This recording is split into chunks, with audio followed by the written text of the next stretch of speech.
Ya. Oke, teman-teman, pada malam hari ini kita kembali akan mendengarkan sebuah kesaksian dari narasumber bagaimana beliau pada waktu itu adalah seseorang yang juga pernah waktu hadir di gereja kepengen coba-coba dengan ayat-ayat di dalam imannya sebelumnya, karena menurut beliau kalau dia membacakan ayat-ayat tersebut bisa terjadi sesuatu di dalam gereja. Nah, apa yang terjadi? Pada waktu dia membaca ayat-ayat tersebut tidak ada yang terjadi. Dan akhirnya justru dia sekarang menjadi saksi dari Tuhan Yesus. Justru malah terima Tuhan Yesus. Malah diselamatkan, dikasihi Tuhan Yesus. Dipanggil untuk menjadi pengikut Tuhan Yesus Kristus. Dan diberikan kerajaan surga yang begitu luar biasa. Oke teman-teman, bagaimana kisah selengkapnya? Kita akan dengarkan langsung dari Ibu Iis Komaria. Ya. Baik, Selamat Pak. malam Ibu Iis. Shalom. Ya, shalom Pak. Ya, shalom. Apa kabar Ibu Iis? Luar biasa Pak. Tuhan Yesus dahsyat. Haleluya. Ya, haleluya. Puji Tuhan. Ya, Amin. dari namanya saja kita sudah bisa sedikit menebak ya, dari daerah mana gerangan beliau berasal ya. Ini biasanya kalau nama Iis Komaria ini biasanya kebanyakan dari Jawa Barat ya, kalau saya tidak salah ya. Tapi nanti beliau juga akan bersaksi sendiri supaya menjadi jelas. Oke. Terima kasih ya Ibu. Ibu sudah hadir pada malam hari ini dan mau berbagi dengan kami apa yang telah Tuhan Yesus buat di dalam kehidupan Ibu, bagaimana dari latar belakang Ibu sampai Ibu mengalami perjumpaan dengan Tuhan Yesus. Oke, Ibu Iis Komaria, waktu dan tempat saya persilakan kepada Anda. Silakan Ibu. Ya. Shalom saudaraku yang kekasih di dalam Tuhan. Saya Iis Komaria mau menyaksikan betapa besar cinta kasih Tuhan Yesus kepada kami semua, baik kepada saudaraku yang di luar sana maupun yang orang Kristen sendiri. Saya mau menceritakan bagaimana Tuhan itu tinggal dalam hidup saya. Berawal dari saya waktu itu umur saya masih kecil, waktu itu ibu dengan bapak saya itu, jadi saya punya orang tua, ibu Sunda, bapak Jawa. Nah, ibu dengan bapak saya waktu itu berpisah. Setelah berpisah, saya dengan ibu ke Bandung. Bapak dengan emas saya ada di Jawa, seperti itu. Nah, saya saya berpisah dengan orang tua saya kan, bapak di Jawa, ibu di Bandung. Nah, saya waktu itu saya umur 4 tahunan kalau nggak salah, 4 tahunan. Saya dengan adik saya itu kira-kira umur 2 tahunan lah. Itu juga kalau nggak salah, karena saya kan masih kecil waktu itu, karena ini cerita dari orang tua saya. Nah, terus udah gitu pas dengan berjalannya waktu, saya itu semakin besar kan. Nah, pas saya kelas 3, saya tanya ke ibu saya, Ma, Arif, kalau bapak kemana? Saya bilang gitu kan. Terus mama saya bilang, bapak kamu udah meninggal, katanya gitu. Saya udah ditanamkan bahwa bapak udah meninggal gitu kan. Ya sudah, saya bilang ke teman-teman juga bilang bahwa bapak saya udah meninggal, seperti itu. Nah, setelah itu dengan berjalannya waktu, saya itu kan udah kelas 3, kelas 4. Nah, bapak saya datang dari Jawa, datang ke Bandung, ceritanya mau ngambil kami berdua dengan adik. Nah, waktu itu kan saya kelas 4 SD waktu itu, tahun 80, kurang lebih tahun 79-an lah, atau 80 ya, karena udah lama gitu kan, jadi lupa lagi. Nah, setelah itu bapak datang, saya kaget karena kata kata mama, bapak udah meninggal, tapi kok kenapa datang gitu kan? Ternyata bapak cerita cerita ke nenek saya cerita ke saya, kenapa kalau orang Sunda bilang kunaon nyi bapak maneh datang gitu kan? Bapak nenek saya bilang karena bapak kamu sekarang udah jadi orang Kristen katanya gitu gitu kan. Saya di situ kok jadi orang Kristen kata saya gitu kan di dalam hati saya. Nah setelah itu bapak bilang kalau kamu nanti sudah lulus SD, sebelum pulang ke Jawa lagi, kalau sudah lulus SD kamu harus ke Jawa dengan bapak bersama-sama seperti itu karena eh, di Bandung ini kan nenek dengan mama saya gitu. Jadi maksud bapak saya itu pengen ngurus anak-anaknya semuanya kumpul di sana seperti itu. Nah setelah itu bapak pulang. Nah setahun kemudian ibu saya meninggal. Ibu saya meninggal, saya waktu itu kelas 5 SD.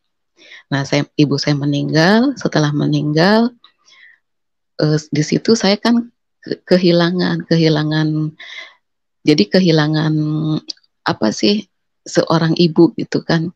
Saya tinggal dengan nenek saya. Nenek saya itu kakak beradik, mereka kakak beradik 3 bersaudara. Nah 3 bersaudara, jadi eh, saya itu dididik sama nenek yang buta huruf. Nah di situ kan saya di situ kamu harus ngaji, kamu harus sholat seperti itu kan. Nah dengan saya tuh nggak dikasih tahu nggak apa sholat itu doanya seperti apa, saya nggak dikasih tahu. Cuman saya disuruh sholat, disuruh ngaji seperti itu, ya saya lakukan itu. Maaf, saya lakukan itu. Nah setelah itu dengan berjalannya waktu luluslah saya dengan saya taat kepada nenek saya karena saya pikir dengan siapa lagi sih saya tinggal di Bandung ini karena tidak ada lagi bapak di Jawa, ibu udah nggak ada, pasti saya dengan nenek saya seperti itu. Nah saya setelah saya lulus SD saya minta ke nenek saya, mak, saya kan manggil ke neneknya emak ya, emak, abi rek Jawa, saya mau ke Jawa gitu kan. Terus nenek saya bilang, jangan ke Jawa, kamu nanti jadi orang kafir katanya gitu, bapak kamu udah jadi orang Kristen. Terus saya mikir gini, iya juga ya, tapi gimana saya itu di sini sendirian, terus saya dengan siapa nanti gitu kan. Terus nenek saya bilang, oh, kamu digedein sama saya, kamu harus nurut sama emak gitu kan. Nah terus saya kirim surat ke bapak diam-diam karena nenek saya kan nggak bisa baca, jadi saya bebas gitu mau nulis apa juga gitu. Nah terus saya kirim surat ke bapak, sama bapak dijawab bahwa emas kamu yang akan ngejemput kamu seperti itu kan. Nah terus emas saya itu datang ke Bandung niatnya untuk menjemput saya. Nah ngejemput saya di situ saya senang tapi hati saya itu gimana gitu ya, mau ninggalin nenek saya juga, tapi saya juga kepingin ke Jawa gitu kan. Nah udah gitu saya nekat aja, saya maulah ke sana. Nah emas saya sebelum kami berangkat ke Jawa itu kan rumahnya nenek saya itu jadi bergandengan gitu kan, waktu itu rumahnya masih pakai cempor, masih pakai apa sih, lampu tempel kayak gitu kan. Nah setelah itu saya kan penakut, anak orangnya penakut, saya kan saya diurus sama nenek saya yang kedua gitu, nenek saya. Jadi rumahnya berdempetan tapi beda-beda. Saya tinggal dengan nenek saya ini yang nggak punya anak. Nah emas saya tinggal dengan eh, nenek saya yang pertama seperti itu. Nah udah gitu saya di situ mulai kan emas saya itu udah jadi udah ikut sekolah minggu seperti itu. Eh, jadi dia bilang gini, Is, kalau kamu takut bilang aja dalam nama Yesus gitu. Terus saya teh bilang gini, nah kenapa takut dibilang dalam nama Yesus gitu kan? Iya, itu teh setan-setan teh takut sama dalam nama Yesus gitu kan. Terus ah masa sih kata saya teh gitu. Nah terus pas suatu hari saya disuruh nyalain lampu rumahnya nenek saya gelap gulita cempor lampu lampu tempelnya belum dinyalain. Kata nenek saya gini, itu apa tolong ituin nyalain katanya gitu kan, nyalain lampunya. Saya takut, aduh saya takut, gimana? Saya bilang ke emas saya, Mas, nyalain. Kamu gak usah takut kan, udah aku bilang dalam nama Tuhan Yesus, sok gerak, pasti berani. Terus saya bilang, oh gitu ya. Memang benar saya lakukan itu. Saya buka pintunya, saya nyalain lampunya dalam nama Tuhan Yesus. Aku berani, kata saya gitu kan. Ternyata saya berani juga gitu. Ada sesuatu yang membawa saya itu berani seperti itu. Nah setelah itu saya masih cuek aja, biasa aja, itu mau biasa gitu kan. Nah setelah itu kita pada tanggalnya saya dengan emas saya itu pergi. Waktu itu kan saya udah lulus SD kan, emas saya datang ke Bandung ini udah lulus SD, terus saya disuruh cepet-cepet karena pendaftaran mau ditutup waktu itu kan di sekolah di sana di Jawa. Nah udah gitu pas saya cepet-cepet ke Lumajang, saya sekolah di sana ngelanjutin SMP. Nah pas SMP saya kan ninggalin, jadi sebelum saya pergi itu sudah diwanti-wanti sama nenek saya, kamu tidak boleh jadi orang Kristen, kamu harus tetap jadi orang Islam. Kamu tahu akhir dari orang Kristen itu apa? Masuk neraka, katanya gitu kan. Saya bilang, iya mak, mual mak, nggak akan, kata saya gitu. Nah udah gitu saya pergi dengan emas saya. Nah sampai di Lumajang, di Bandung, di Jawa itu saya 2 hari kemudian saya tes sekolah seperti itu kan. Nah setelah tes sekolah saya diceritain. Nah diceritain sama ibu saya ya ibu tiri lah ya gitu ya. Nah udah gitu cerita ibu saya, terus cerita tentang ibu kenapa bisa ikut Tuhan seperti itu. Nah ibu cerita ke saya bahwa ibu ini bisa jadi orang Kristen, ibu ditolong sama Tuhan Yesus. Tuhan Yesus sangat baik sama ibu, katanya gitu. Terus saya tanya gini, kenapa Bu bisa jadi orang Kristen? Itu kan Kristen kan kafir, Bu. Iya, tapi ibu ditolong sama Nabi Isa Al-Masih gitu kan. Nah udah gitu ceritanya gini, ibu itu sering beli nalo togel gitu ya. Ibu senang beli itu. Nah terus lama-lama ibu jadi mungkin kepingin kaya jadi belian itu. Terus ibu jadi stres. Nah stres waktu itu adik saya yang masih kecil, yang nomor 3 itu masih umur 6 bulan. Ini kata ibu saya cerita ke saya waktu masih 6 bulan. Ibu dengan bapak cerita ke saya waktu itu kan, karena saya baru datang kan dari Bandung, jadi mereka bercerita tentang kekristenan mereka ikut Tuhan seperti itu. Nah udah gitu ibu dengan bapak kan kami bertiga di situ. Nah jadi ceritalah, terus bapak yang bicara, Kang Ibu yang bicara seperti itu.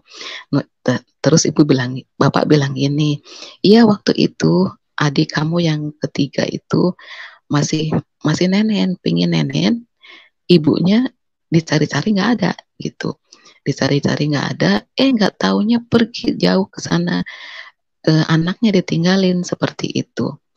Nah Bapak kaget, terus udah gitu Bapak pulang ngajak ibu, dan Bapak di situ galau kan pikirannya, istri saya kok seperti ini kayak gitu kan. Nah udah gitu sekarang ibu yang cerita, oh iya waktu itu setelah saya memang benar mengalami seperti itu, cuman pas waktu itu ibu itu udah tidur bertemu dengan sosok tubuh yang pakai jubah putih. Dia itu mengulurkan tangan, terus dia berkata bahwa marilah kepadaku engkau hai yang berletih lesu dan berbeban berat, aku akan melegakan engkau. Seperti itu. Nah ibu saya mengulurkan tangannya, jadi tangannya diraihlah seperti itu. Nah ibu saya besok paginya bangun, nah terus ibu saya biasa pergi kemana gitu ya, pergi pas ada di situ ada gereja itu lagi ibadah, lagi ngadain kebaktian. Nah ibu masuk ke situ.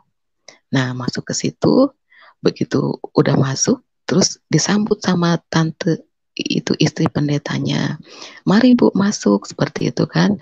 Udah gitu ibu ngelihat ke mimbar, ibu bilang, tante saya tadi malam ngelihat orang itu loh tante. Oh masa bu, gitu kan? Iya tante, ibu rumahnya di mana? Di sana. Nah dianterin lah ibu saya ke sana, ke rumah saya. Nah dianterin, berjumpalah dengan bapak.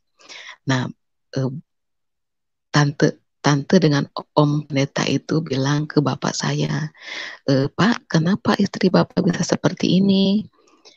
Terus bapak bilang, saya juga nggak tahu om, gitu kan. Nah setelah gitu bapak mau nggak istri bapak sembuh dari seperti ini? Ya mau om gitu, kasihan anak saya gitu kan. Nah setelah itu kalau bapak mau, bapak punya jimat-jimat aji-ajian yang gitu enggak? Oh banyak, kata bapak. Dikeluarlah sama bapak itu belati, samurai gitu kan, empon-empon seperti itu. Nah udah gitu, kalau bapak mau ini harus dibakar dalam nama Tuhan Yesus. Kalau tidak, ibu akan seperti ini terus Pak. Karena di sini ada roh jahatnya Pak yang mengganggu ibu, seperti itu. Nah kata bapak saya, ya sudah, silakan bakar aja gitu. Dibakar. Nah dengan itu dibakar dalam nama Tuhan Yesus. Nah setelah dibakar, didoain baru dibakar. Setelah dibakar dibuang dalam nama Tuhan Yesus. Nah setelah itu ibu sama bapak didoain sama pendeta itu kan, didoain, bilang bahwa Tuhan Yesus bisa menyembuhkan ibu. Ini semua jimat-jimat sudah dibuang di dalam nama Tuhan Yesus. Berarti roh jahat sudah tidak ada lagi di rumah ini, seperti itu. Nah udah gitu bapak iya seperti itu. Nah mau didoain lah bapak ini, didoain dengan ibu. Nah lama-lama ibu menjadi sembuh karena didoain, karena Tuhan Yesus yang menyembuhkan. Nah setelah itu cerita itu terus saya pribadi, oh kayak gitu ya ceritanya, bapak dengan ibu jadi orang Kristen teh, kenapa ya Tuhan Yesus bisa menyembuhkan. Nah tapi saya abaikan, saya ada ngomong seperti itu dalam hati saya, tapi saya abaikan juga. Nah udah gitu lama-lama ada mungkin 1 tahunan, saya di situ 1 tahun. Nah selama 1 tahun ini ibu dengan bapak saya itu setiap harinya suka memuji Tuhan. Kadang nyanyi, ke gunung tinggi ku naik, mencari damai. Ke lembah curam ku turun, mencari damai. namun akhirnya damai tak ku dapati juga, kecuali hanya di dalam Yesus Tuhan. Nah, seperti itu kan setiap hari kadang nyanyi, dalam nama Yesus ada kemenangan. Setiap hari nyanyi itu terus. Saya kan masih Muslim kan ya Pak waktu itu kan.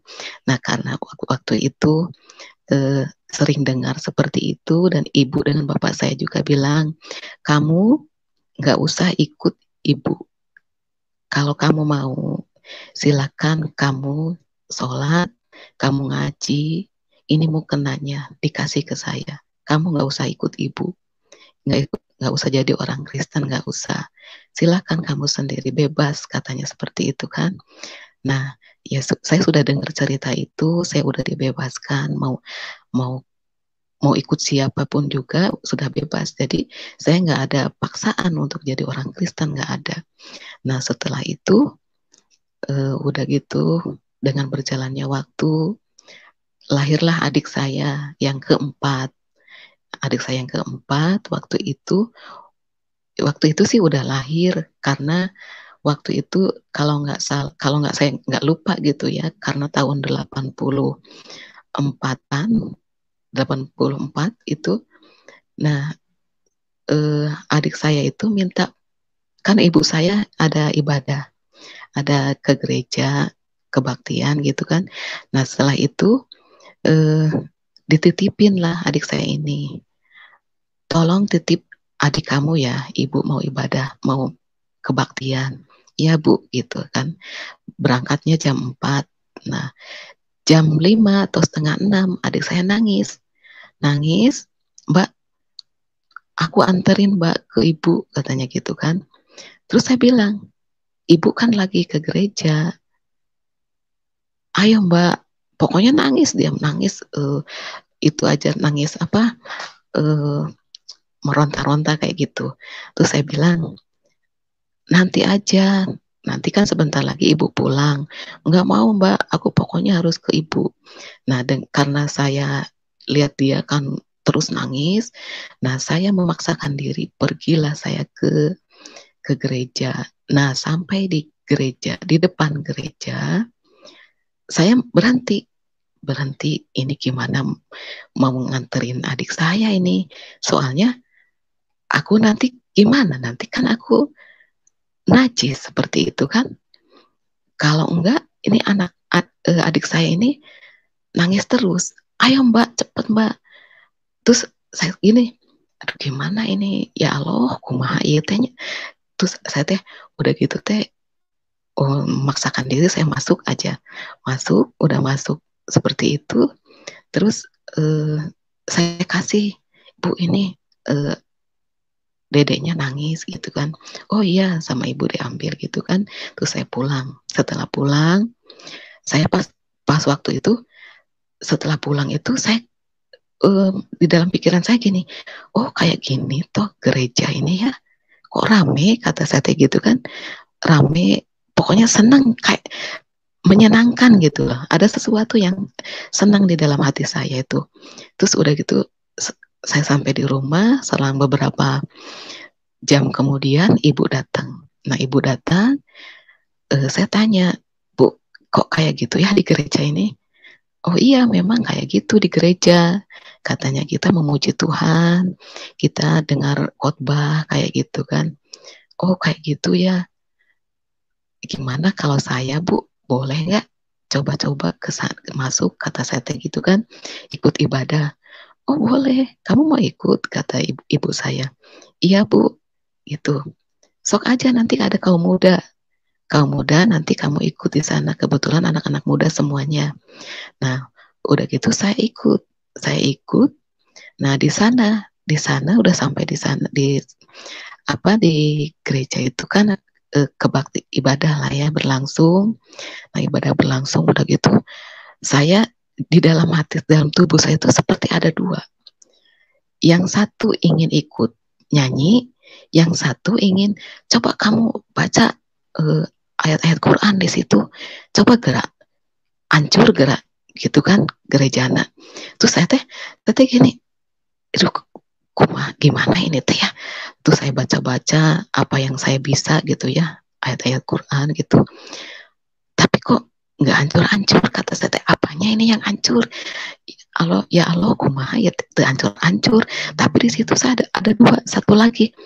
Ayo kamu nyanyi. Di situ ada gimana lah. Di situ ada gimana, seperti ada dua gitu saya di dalam tubuh saya ini. Nah setelah itu lama-lama saya nggak hancur-hancur. Terus setelah itu jam 6 ada adzan kan, saya merasa saya kebantu gitu. Ternyata tidak, nggak kebantu, tetap aja. Terus lama-lama malah saya yang ikutan. Pas kebetulan ada nyanyian dalam nama Yesus, dalam nama Yesus. Nah saya malah saya tepuk-tepuk tangan. Ada kemenangan dalam nama Yesus, dalam nama Yesus. Iblis dikalahkan dalam nama Tuhan Yesus. Siapa dapat melawan dalam nama Tuhan Yesus? Iblis dikalahkan. Ya, udah gitu. Saya kok malah ikut nyanyi, kata saya teh. Gimana ini saya teh seperti itu. Tapi di situ saya ada kedamaian yang luar biasa. Aduh, enak, senang banget, senang. Kata saya, wah luar biasa, Tuhan Yesus dahsyat. Kata saya, udah gitu saya pulang dengan wajah yang berseri-seri. Saya bilang ke ibu, Bu, wih senang Bu, senang Ibu, saya ikut ke gereja Bu, gitu. Ya kalau kamu mau ikut, ya ikut aja ke gereja, katanya. Tapi ibu kan nggak nyuruh kamu untuk ikut Kristen. Ya Bu, nggak apa-apa Bu, ini tanggung jawab saya, kata saya gitu. Nah udah gitu setelah itu kan dengan berjalannya waktu saya naik ke kelas 2, kelas 3 SMP, saya lulus. Nah saya lulus SMP, saya ikut sekolah mode, sekolah ngejahit di situ. Sekolah ngejahit di situ ada paman saya yang dari ibu, jadi rumahnya dekatan. Nah paman saya bilang ke saya, kamu harus pulang ke Bandung. Kalau kamu tinggal di sini terus, kamu akan murtad. Kata saya, aku memang di sini weh, gitu kan. Kamu harus pulang. Nah saya di situ udah kira-kira SMP ya, ngejahit itu kan, udah ngejahit, selesai ngejahit kan saya udah nggak ada kerjaan. Nah udah gitu, maksudnya sekolah jahit saya kan nggak itu lagi, saya tinggal di rumah terus. Nah paman saya ngajak, ayo kamu pulang ke Bandung dengan adik kamu, karena adik saya juga kan waktu itu ke Bandung, ke Jawa juga, jadi ngelanjutin sekolah bersama-sama dengan saya. Seperti itu. Nah kami di situ sudah sama-sama lulus waktu itu teh. Karena saya kan sekolah ngejahitnya nggak sampai lulus. Nah adik saya kan di situ sudah lulus SMP. Nah udah gitu kami diajak ke Bandung dengan paman saya. Dengan catatan saya itu, jadi saya itu sama paman saya itu pengen, jadi saya dianterin ke Bandung, paman saya pulang ke Jawa tanpa sepengetahuan saya. Nah pas saya beberapa hari udah dari Jawa ke Bandung dengan paman saya, sampai di Bandung beberapa hari paman saya bilang ke nenek saya bahwa si Iis jeung Eli tos jantan orang Kristen, cina gitu kan. Iis dengan Eli sudah jadi orang Kristen. Nah di situ nenek saya di Kolingan. Saya akan ninggalin mereka berdua di sini supaya mereka kembali kepada Tuhan, kembali ke Islam, seperti itu. Nah udah gitu Ibu, besoknya Ibu ya, Iis, ya. Suaranya bisa agak besar sedikit Bu, kecil sekali suaranya Bu. Oh ya Pak ya. Iya, Pak. Agak besar suaranya ya. Iya, Pak. Oke. Nah, iya, Pak. Setelah itu saya kan sudah ditinggalin nenek saya. Dia seperti, jadi beda gitu dengan saya, beda karena saya sudah jadi Kristen. Nah, di situ saya kan sudah, jadi maksudnya sudah bisa ngejahit. Nah, saya sudah agak itulah pengen pikiran dewasa seperti itu. Nah, saya di Bandung ini ditinggalin sama nenek saya. Nenek saya yang pertama, dia ninggalin saya, dia pergi ke Banjaran. Nah, saya tinggal dengan nenek saya yang ngurus nenek saya ini. Jadi nenek saya yang ngurus saya di situ saya ikut dengan dia. Nah, saya di situ kalau saya pergi, saya disuruh kerja dulu. Saya terus dimarah-marahin, kamu udah jadi kafir, udah murtad, seperti itu. Terus udah gitu, nenek saya bilang ini, pokoknya emak gak akan tinggal di sini, emak akan pergi. Nah, emak itu pergi ke Leles, ke Garut. Nah, di Garut, nah udah gitu kan, pergilah ke sana, tinggal saya berdua dengan adik saya di situ. Nah, saya di situ nyari-nyari kerjaan karena saya mau makan apa. Terus kontrakan, nenek saya kontrakan sama siapa dibayarnya. Ibu saya udah nggak ada, bapak saya di Jawa, seperti itu. Saya mau pulang juga, saya nggak punya uang. Gimana gitu, terus saya nyari-nyari kerja, kerjalah saya di pabrik, udah gitu, saya kerja di pabrik, saya ngontrak sendiri di situ. Kata saya di situ nggak pernah ke gereja karena saya nyari-nyari gereja, saya nggak tahu di Bandung ini gerejanya di mana gitu, saya nggak tahu. Nah, setelah lama saya di situ, setelah lama nggak pernah ke gereja, nah ketemulah saya dengan teman saya yang dari gereja sekarang ini, namanya ya ketemulah saya diajak persekutuan di sana. Nah, sebelum saya diajak persekutuan, saya masih nakal gitu loh, suka berteman dengan orang-orang di luar Kristen seperti itu kan. Nah, saya di situ sering pacaran di situ. Nah, sesudah itu jadi saya mikirnya gini, Tuhan, saya di sini tidak ada siapa-siapa. Saya mau ikut Tuhan. Pas saya bertemu dengan teman saya itu, nah saya mau ikutlah, daripada saya itu kehidupannya seperti apa sih, orang yang terbuang sendirian gitu. Saya sempat dengan adik saya itu sama-sama gitu ya, seperti saya gini. Cuma bersyukurnya di situ saya berjumpa dengan teman saya ini, saya diajak persekutuan, saya diajak ibadah di situ. Nah, setelah diajak ibadah, nenek saya datang lagi. Terus saya waktu itu kan saya nggak pernah ke gereja ya, di situ. Nenek saya masih sedikit baik lah. Nah, pas saya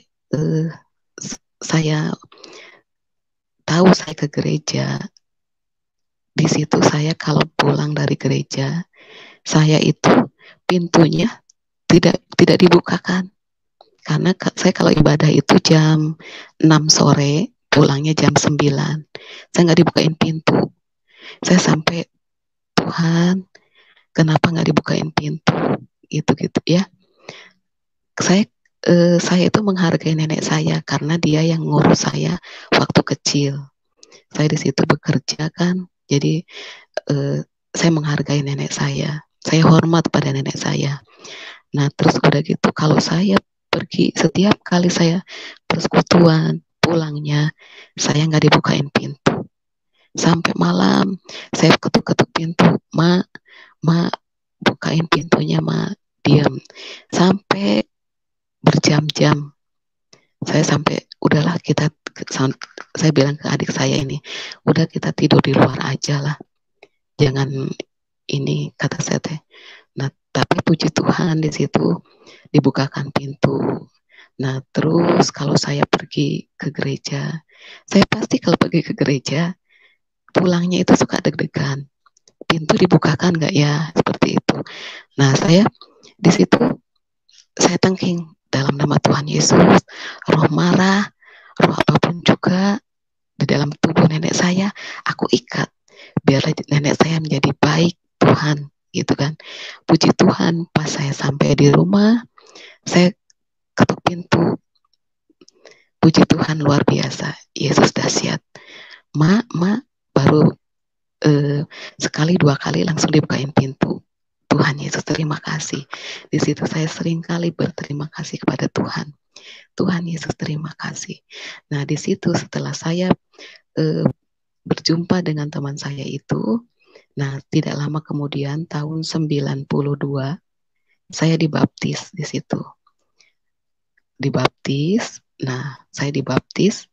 Setelah dibaptis, kami kan kalau baptisan kan jadi ada beberapa orang seperti itu kan. Saya dengan adik saya juga. Jadi saya itu hidup dengan adik saya berdua di Bandung ini. Karena ditinggalin sama nenek. Seperti itu. Nah, udah gitu. Begitu waktu itu ada acara baptisan. Saya dibaptis. Udah dibaptis. Begitu. Kan udah, kalau dibaptis kan diceburin ke air ya, di kolam. Nah, setelah dibaptis, kami kan diginiin ya, seperti orang seperti itu. Begitu bangun, awalnya sebelum dibaptis saya itu merasakan dunia ini gelap, jadi seperti yang mendung seperti itu. Nah, begitu saya setelah dibaptis, bangun kan ya, dibangunin kan basah semua nih badan, bangunin, saya merasakan sesuatu yang merasa dunia ini terbuka lebar, dunia ini terang benderang seperti itu. Wah, luar biasa, kata saya. Kok saya ngerasain seperti ini ya? Nah, di situ saya merasakan bahwa kelahiran baru itu terjadi dalam hidup saya. Jadi yang tadinya saya suka pacaran, suka main gitu malam-malam dengan lawan jenis. Nah, di situ saya di situ udah nggak senang lagi, nggak suka lagi seperti itu. Nah, setelah lama-lama seperti itu, saya menjadi lebih sungguh-sungguh lagi di dalam Tuhan. Semuanya yang tadinya saya pokoknya suka ngomong yang gak benar, perkataan yang kasar, seperti itu kan, suka maki-maki. Saya juga dulu sempat pengen ikut-ikutan mereka gitu, anak-anak yang nakal, suka pengen ngerokok, nyobain ngerokok gitu ya, nyobain minum bir seperti gitu. Terus kata saya ini pas begitu saya udah jadi orang Kristen, udah lahir baru, saya sadar, aduh, aku sudah melakukan apa yang Tuhan tidak suka, sudah aku lakukan. Tapi Tuhan, terima kasih, saya sekarang sudah lahir baru. Semuanya baru, hidup saya hidup yang baru seperti itu. Nah, di situ saya sungguh-sungguh di dalam Tuhan. Saya benar-benar tahun 99 saya waktu itu dipersunting sama suami saya. Nah, di situ tahun 99 saya nikah. Tahun 2000 saya melahirkan anak saya yang pertama. Nah, terus di tahun itu juga tahun 2001 saya beli rumah yang sekarang ini saya tempati. Saya beli rumah Saya tidak tahu kalau rumah ini banyak penghuninya. Saya tidak tahu itu karena saya pikir kalau saya orang Kristen, setan sudah menyingkir gitu dari rumah ini. Ternyata itu tidak. Nah, begitu saya masuk ke rumah ini, kejadian demi kejadian itu terjadi dalam kehidupan kami. Pertama, suami saya jatuh dari motor, bahunya itu patah, ininya, yang di sininya patah, sembuhnya itu sampai 2 bulan. Yang kedua, suami saya lagi sakit tipes selama 2 bulan. Terus hubungan kami itu seperti di neraka.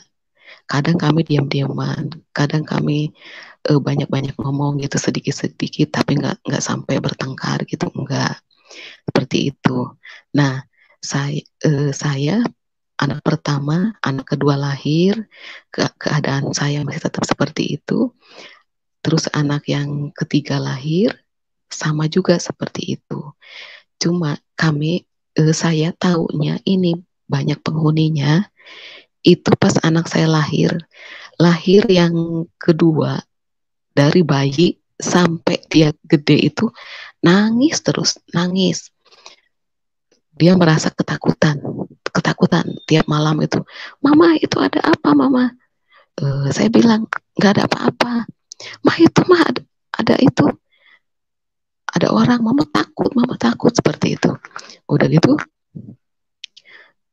saya doain dalam nama Tuhan Yesus. Roh jahat menyingkir gitu kan, seperti itu.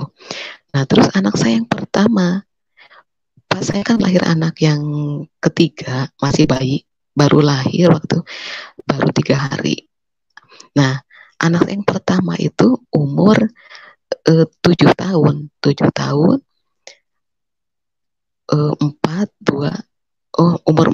tahun. Nah, dia ngelihat bapak-bapak, katanya, Mama, itu ada bapak-bapak di mana, Mas? Itu di pintu, katanya gitu kan. Saya lihat ke pintu, nggak ada. Waktu itu maghrib, saya tutup pintunya. Nah, saya belum ngeh juga kalau rumah ini teh banyak penghuninya.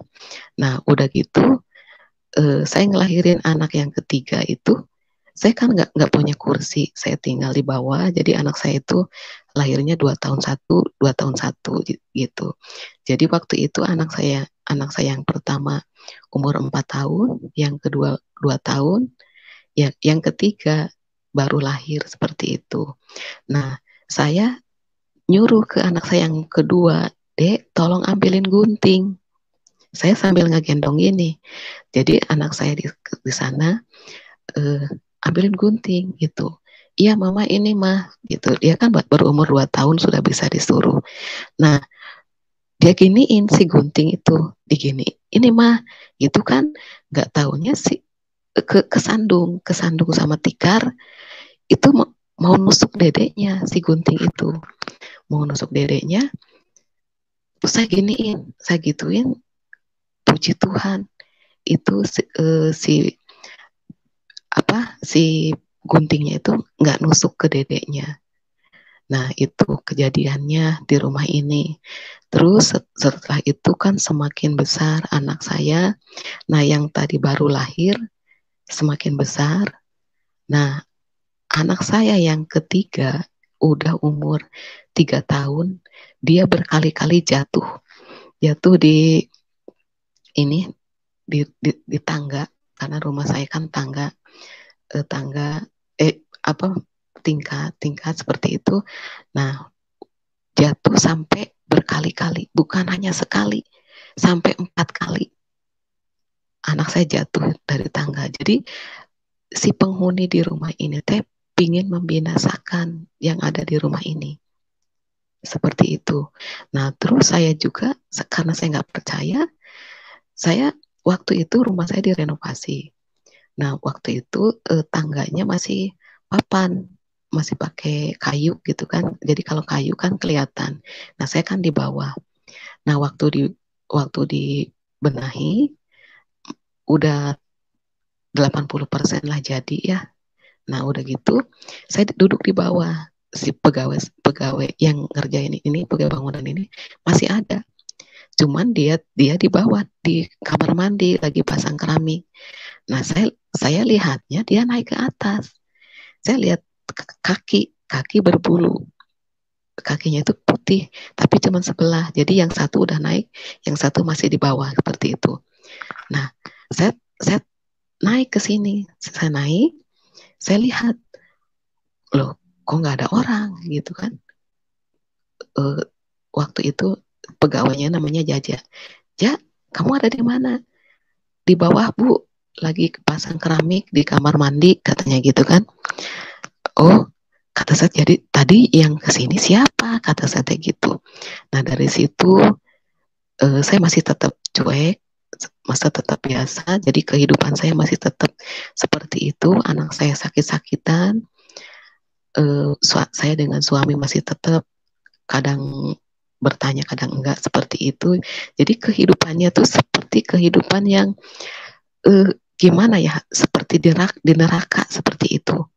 Anak saya nangis terus, pokoknya udahlah, pokoknya nggak enak lah buat saya, nggak enak seperti itu. Nah terus saya tanya Tuhan, saya kan orang Kristen, tapi kenapa sih kok kehidupannya seperti ini, seperti itu kan. Nah udah gitu Tuhan ingatkan, kamu berdoa, doakan rumah itu pakai minyak urapan seperti itu. Nah udah gitu, oh iya, saya dengan anak saya bertiga berdoa pakai minyak urapan. Nah setelah berdoa kami percaya bahwa setan yang ada di rumah ini pasti disingkirkan dalam nama Yesus seperti itu kan. Nah saya cipratin semuanya, cipratin semuanya dari kamar sampai ke depan, pokoknya dari atas ke bawah seperti itu kan, semuanya tidak ada yang tertinggal. Nah saya udah gitu.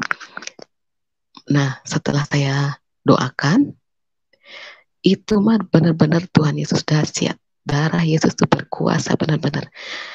Yang tadinya anak saya tuh ketakutan. Anak saya suka teriak-teriak malam-malam karena takutnya. Anak saya itu saya dengan suami gontok-gontokan terus gitu. Itu mah sehari 2 hari seperti orang yang di pasar. Orang kan waktu itu sebelum orang yang di pasar rame kan, rame gaduh seperti itu. Nah setelah saya urapin itu semuanya, langsung suasananya itu sepi, benar-benar luar biasa. Saya merasakan bahwa kok ada perubahan gitu ya, gitu seperti itu. Ada perubahan di dalam Tuhan itu. Kita berdoa, ngedoain si setan-setan itu menyingkir dalam nama Tuhan Yesus seperti itu. Anak saya juga kalau saya suruh Dek atau Mas ke atas gitu kan, mereka mau. Tadinya nggak mau. Mereka bilang, Mama nggak mau, aku takut di atas sendirian seperti itu. Nah setelah diurapin itu enggak. Jadi mereka biasa aja. Saya tanya mereka, kamu takut enggak di atas? Enggak mah, aku nggak takut. Nah dari situ sampai sekarang anak-anak nggak takut lagi. Jadi saya dengan suami baikan lagi, baik seperti biasanya, ya seperti suami istri lah seperti gitu ya, harmonis seperti itu.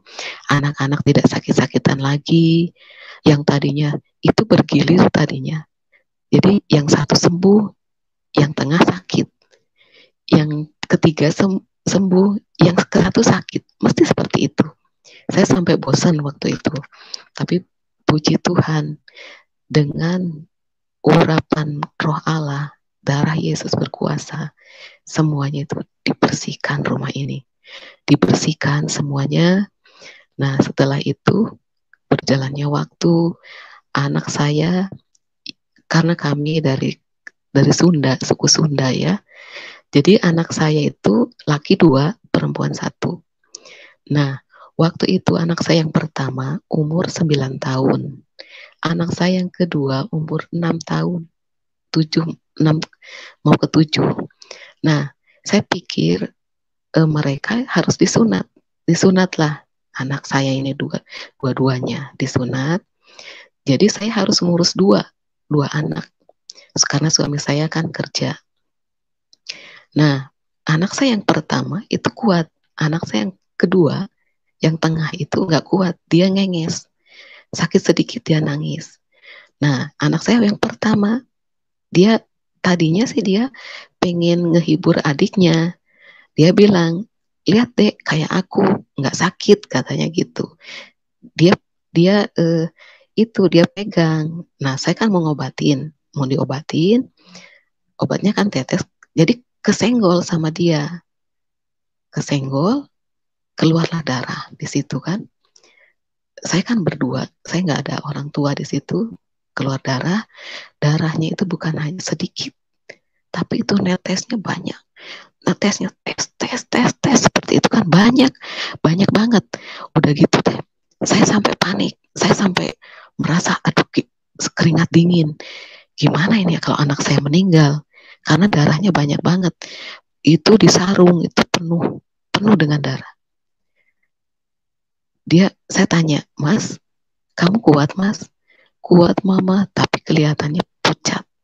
Saya telepon ke klinik, suster gimana ini anak saya keluar darah terus dari penisnya. Udah gitu, ibu pakai telur putih telur aja Bu. Saya lakukan itu, tapi itu bukannya tambah berhenti, tapi tambah banyak terus netes. Kata saya, Tuhan, tolong Tuhan, ini kenapa Tuhan? Saya telepon lagi, gimana suster ini anak saya kasihan, sampai seperti ini lemes gitu kan. Terus udah Bu bawa ke sini aja Bu, seperti apa sih katanya gitu kan. Nah saya di situ bingung juga, saya pergi gimana anak saya yang kecil dengan yang kedua ini, aduh Tuhan. Tapi di situ saya bilang, Tuhan, saya mau pergi, saya titip ke tetangga, tolong titip anak saya ya, saya mau ke dokter katanya. Kata saya tuh seperti itu. Saya panggil taksi. Nah di taksi itu kan duduk tuh anak saya duduk. Nah begitu nyampe di klinik itu, turun, itu joknya itu darahnya banyak banget. Saya bilang ke supirnya, Pak supir, maaf ya, ini kotor, kata saya. Nggak apa-apa Bu, sok ibu ke sana aja, cepet Bu, kasihan anaknya. Saya sampai ke sana, saya telepon si susternya, terus disambut sama susternya, terus saya disuruh ibu ke sana aja Bu, takut ibu nggak kuat katanya gitu. Nah saya di luar aja, saya sambil berdoa, Tuhan Yesus tolong, kalau Engkau menolong aku, menolong keluargaku menjadi pulih kembali di rumahku itu Tuhan. Tolong Tuhan sekarang juga anakku Tuhan, berhentikan Tuhan tetesan darahnya Tuhan, pulihkan kembali Tuhan dia, sembuhkan Tuhan. Nah udah gitu saya berdoa. Nah sampai kurang lebih setengah jam saya dipanggil lagi, Bu Iis, ini Bu anaknya udah. Oh sudah suster, sudah. Gimana? Iya Bu ini udah. Tapi nanti Bu kalau ada apa-apa Ibu kesini lagi ya. Iya suster gitu kan. Nah udah gitu saya pulang naik beca, waktu itu nggak taksi lagi karena kami kan orang, maksudnya uangnya juga nggak ada buat naik taksi, naik beca. Nah saya tanya anak saya, Mas gimana rasanya Mas? Udah enak mah, udah nggak lemes lagi. Puji Tuhan, saya mengucap syukur. Tuhan Yesus terima kasih, Engkau baik. Engkau baik Tuhan buat kami, Engkau baik buat keluarga kami Tuhan. Terima kasih. Di sini saya tidak punya siapa-siapa Tuhan, tapi saya punya Engkau. Engkau yang lebih berkuasa Tuhan. Saya bilang gitu kan, Engkau menolong saya, memimpin saya Tuhan. Terima kasih. Saya bilang gitu ke Tuhan. Sampai di rumah, saya ngurus lagi dedeknya seperti itu dan saya bersyukur. Tuhan Yesus terima kasih. Anak saya yang di rumah juga, dia mau diobatin, yang tadinya dia rewel, dia nggak rewel lagi. Puji Tuhan, itu semuanya sudah sembuh terus dengan berjalannya waktu, anak saya yang pertama itu, jadi waktu itu kan anak saya umur 9 tahun. Terus kami di situ tetap setia di dalam Tuhan. Sewaktu-waktu anak saya besar yang tadi disunat itu, kan anak saya dengan berjalan waktu kan udah besar.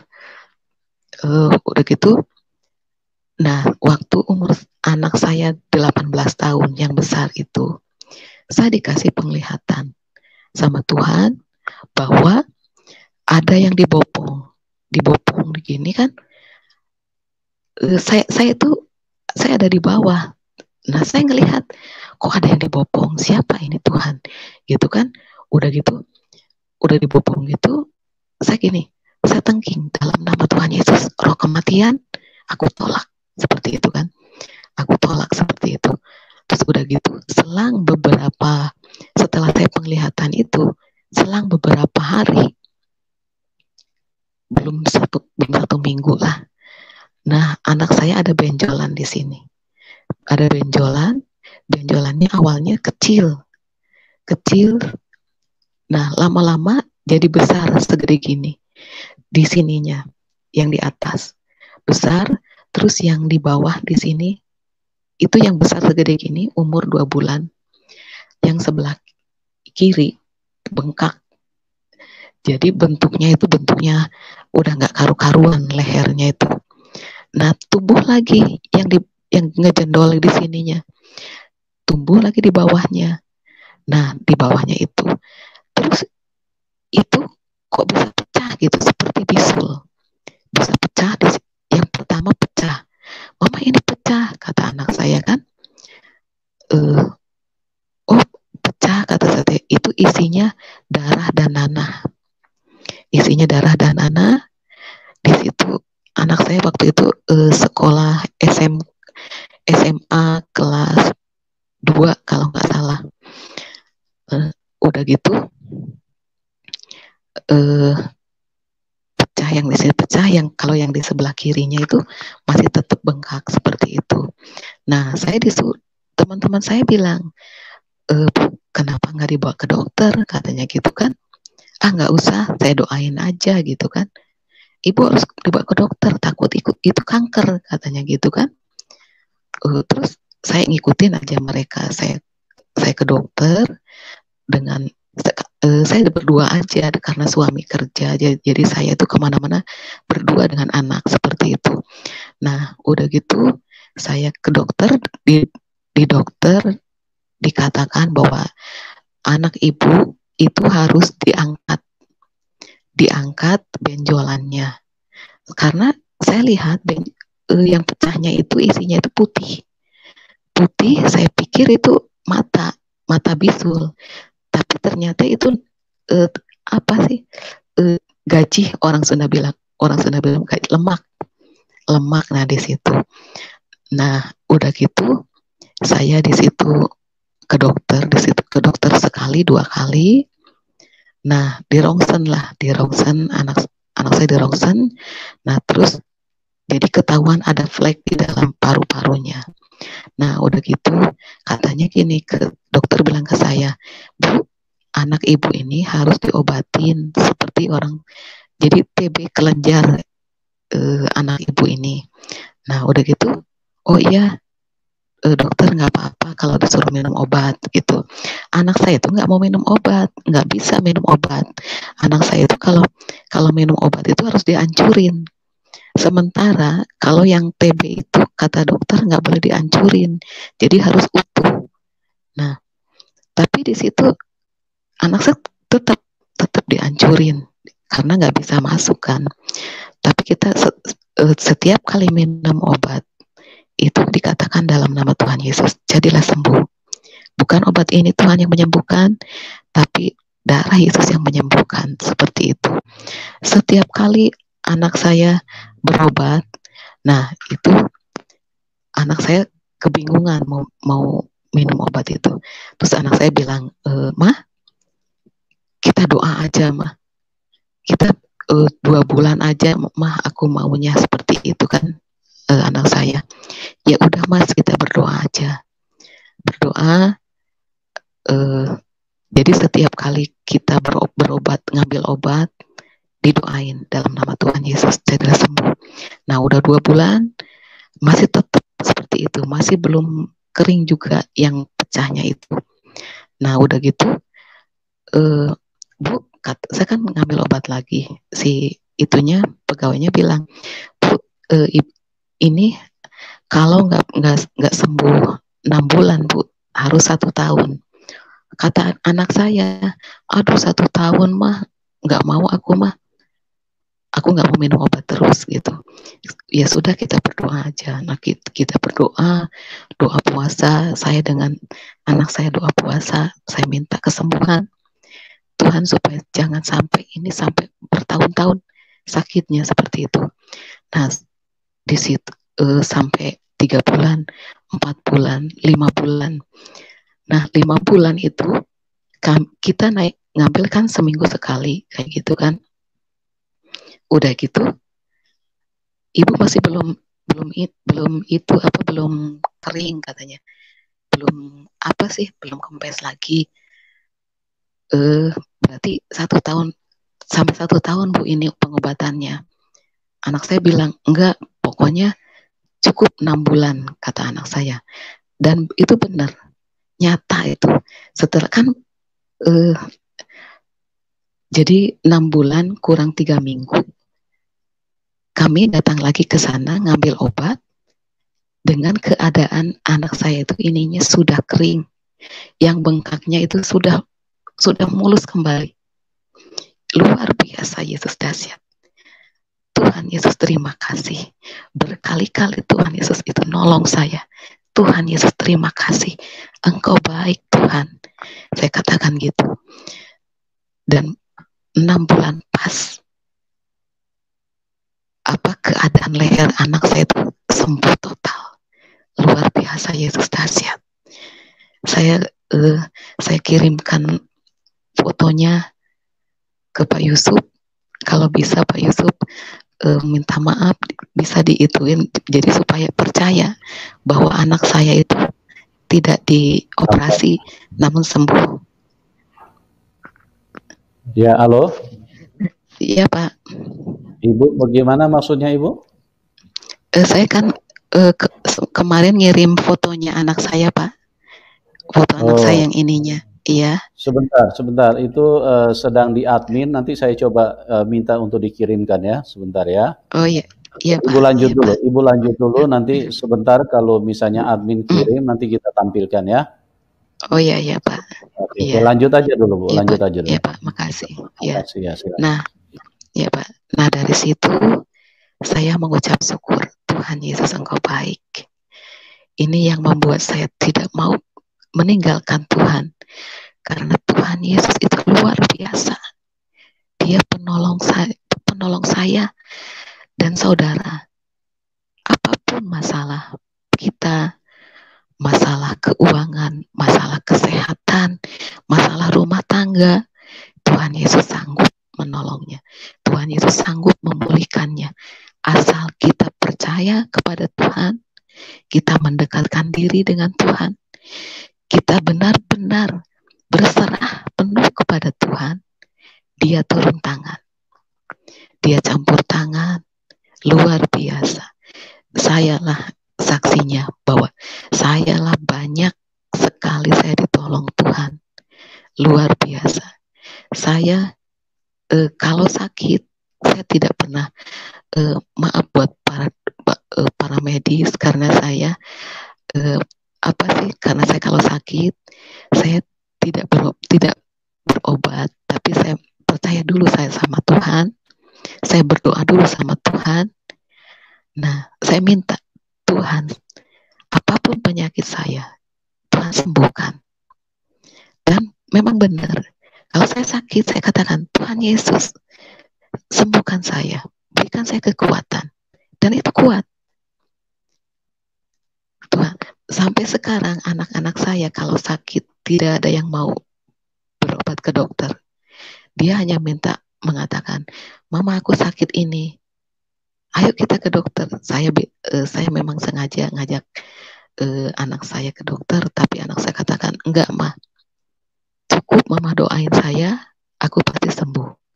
Dan memang benar, anak-anak saya semuanya kalau sakit, dia hanya minta didoain, doain mah, kita berdoa mah, gitu. Dan puji Tuhan, Tuhan kasih kesembuhan kepada anak-anak saya. Dari kecil sampai sekarang anak saya yang pertama itu sudah umur 21 tahun jalan 21 tahun dan sudah bekerja, tapi penyertaan Tuhan itu luar biasa. Banyak kerikil-kerikil yang saya alami, banyak badai yang saya alami di sesudah saya kenal Tuhan.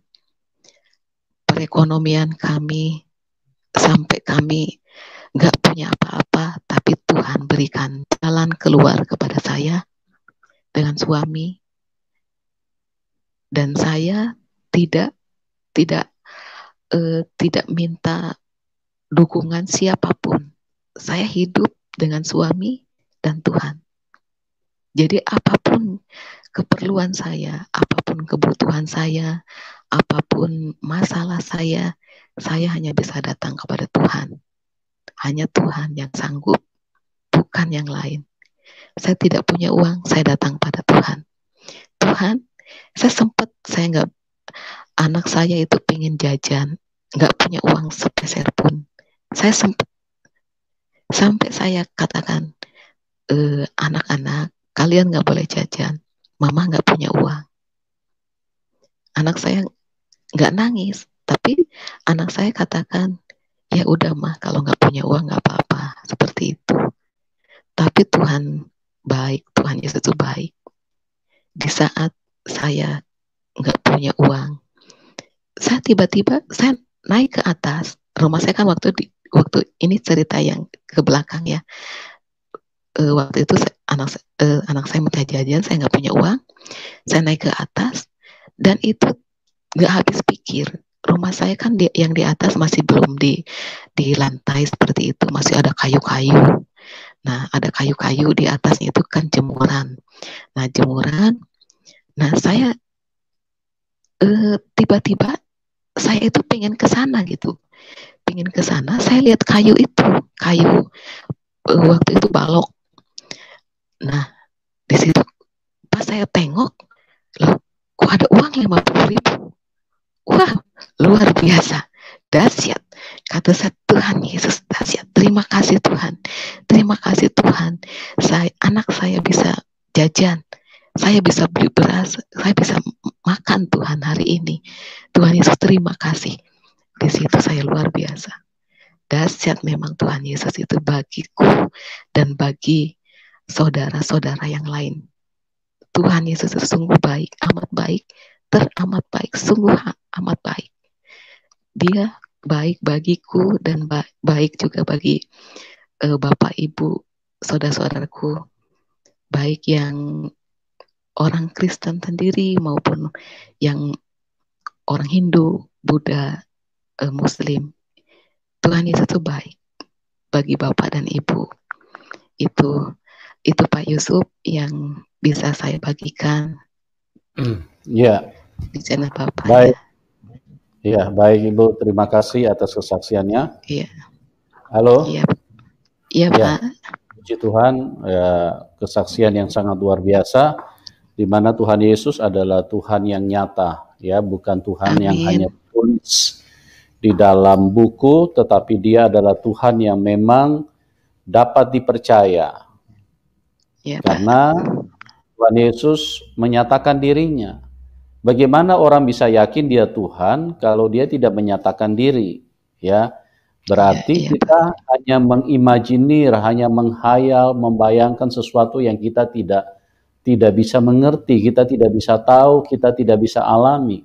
Tuhan seperti apa itu yang kita tidak pernah bisa rasakan. Ya, jangan-jangan itu Tuhan yang dituhankan, tetapi bukan Tuhan sebenarnya. Karena kalau Dia Tuhan sebenarnya, Dia pasti bisa berinteraksi dengan ciptaannya. Kita memperhatikan saja manusia dari gambaran hidup manusia. Manusia kalau menciptakan sesuatu, pasti manusialah yang pertama berinteraksi dengan ciptaannya. Itu kan analoginya seperti itu. Ilustrasinya kan seperti itu.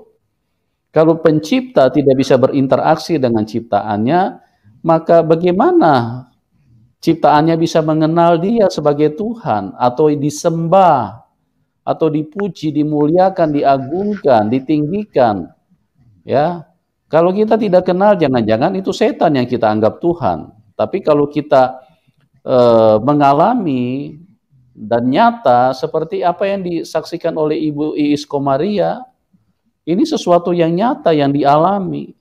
Sama semua orang yang percaya kepada Tuhan Yesus dan mau bersaksi tentang ketuhanan dari Tuhan Yesus, itu adalah sebuah kesaksian yang benar, dialami, dilihat, dirasakan, di segala macam, dan itu memang benar-benar sesuatu yang tidak bisa dibantah oleh siapapun.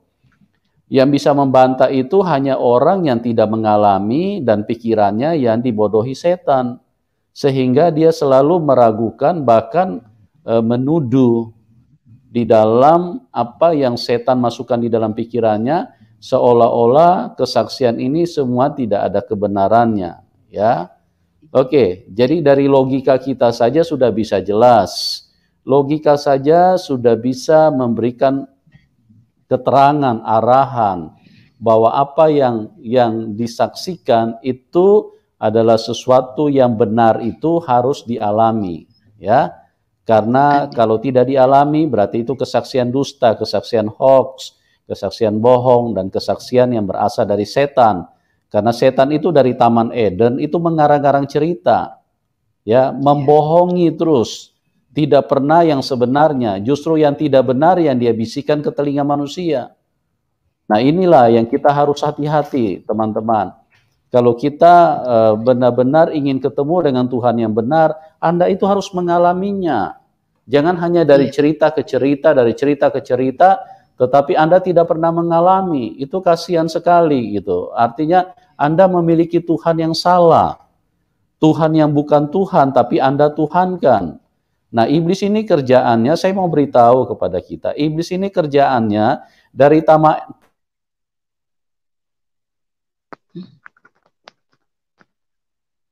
Ya Pak, halo? Halo? Masa kok Tuhan itu digantung di kayu salib? Ya, masa Tuhan lahir dari rahim perempuan? Masa Tuhan diciptakan? Nah, ini berita hoax, ini dari Taman Eden sudah seperti itu, ya. Hati-hatilah, hati-hati, ya. Jangan sampai kita ini semua kan pengen selamat, pengen masuk surga. Nah, ketemulah dengan Tuhan yang benar. Kalau kita tidak ketemu dengan Tuhan yang benar, itulah yang membuat kita nanti terhilang binasa, karena setanlah yang membodohi kita terus. Oke, teman-teman, kita tampilkan dulu foto yang tadi dimaksudkan oleh Ibu Komaria, ya, supaya menjadi jelas bahwa anak dari Ibu Komaria pernah mengalami sakit di bagian telinganya, ya. Itu di layar sudah tampil. Ya, seperti itu ya, pada waktu itu. Jadi Ibu Iis Komaria ini di dalam perjalanan imannya, karena Tuhan memang adalah Tuhan yang nyata, Tuhan adalah Tuhan yang menyatakan diri dan dialami secara langsung. Makanya Ibu Iis ini punya satu keyakinan, setiap kali punya penyakit dia hanya berdoa kepada Tuhan. Ya, amin. Dan apa yang terjadi? Tuhan Yesus, Tuhan yang dapat dipercaya. Bukan hanya Tuhan yang ditulis di dalam buku seperti ini, tidak. Dia bisa dipercaya, teman-teman. Apa yang diimani, dia nyatakan, dia tunjukkan bahwa dia memang benar-benar Tuhan, bisa dipercaya oleh manusia. Dan ini yang terjadi, ya. Dan anak ibu sudah disembuhkan, anak Ibu Iis sudah disembuhkan Tuhan. Oh, haleluya, Tuhan Yesus dahsyat. Terlalu banyak mujizat yang dialami oleh Ibu Iis Komaria, ya. Kalau kita mau saksikan semua, ya tidak akan ada waktu yang cukup, ya. Itulah Tuhan yang besar, Tuhan yang hebat, Tuhan yang berfirman, dan Tuhan yang menyatakan diri, ya. Kalau dia cuma ngomong dari A sampai Z, cuma memenuhi buku, tapi berita bohong semua, apa gunanya percaya Tuhan seperti itu, ya. Tinggalkan Tuhan seperti itu. Percayalah bahwa Tuhan Yesus Kristus adalah Tuhan yang berkuasa, dia adalah Mesias, dia adalah Juru Selamat, dia penebus dosa manusia. Terima kasih buat semuanya. Bagi Anda yang ingin mendukung pelayanan ini, silakan di bawah layar deskripsi YouTube, ya. Oke, terima kasih buat semuanya, dan terima kasih buat Bu Is Komaria atas kesaksian yang luar biasa. Iya, Pak.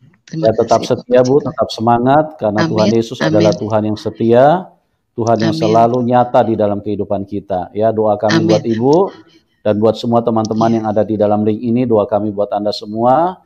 Tuhan Yesus sumber kehidupan, Tuhan Yesus sumber keselamatan, Tuhan Yesus yang punya surga, kiranya memberikan rahmat-Nya supaya Anda semuanya bisa mengalaminya.